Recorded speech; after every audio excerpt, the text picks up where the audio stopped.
BNP এমন একটি উচ্চতায় অবস্থান করছে, তার সমকক্ষে কেউ নাই। জনাব তারেক রহমানই একমাত্র ব্যক্তি যে ইনশাল্লাহ ধরে রাখতে পারবে আপনাদের স্বাধীনতা। বিএনপি সর্ববৃহৎ একটি দল, একটি পলাতক সরকারের কথাই বলি, সে দলের অবস্থান এখন জিরো। যুক্তরাষ্ট্রের এক নম্বর জিম চেইন গোল্ড জিম এখন আবারও বাংলাদেশে। বসুন্ধরা আবাসিক এলাকা ও বসুন্ধরা সিটি শপিং মলে।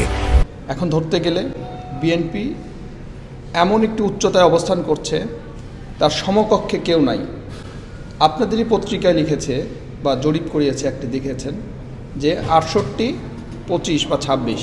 তাহলে আপনাদের ওটাই যদি ধরি, যদি বিশ্বাস করলাম এটাই, তাহলে আপনারাই বলেন যে কিভাবে এটাকে কিভাবে কি করবে। আচ্ছা, এখন বৃহত্তর দল যেহেতু এটাই, আর ইনশাল্লাহ হয়তো আগামীতেও এই দলটা কি মানুষ ইনশাল্লাহ রায় দেবে। এখন আপনারা যেটা বলতেছেন এটা তো অনেক ষড়যন্ত্র করে হয়।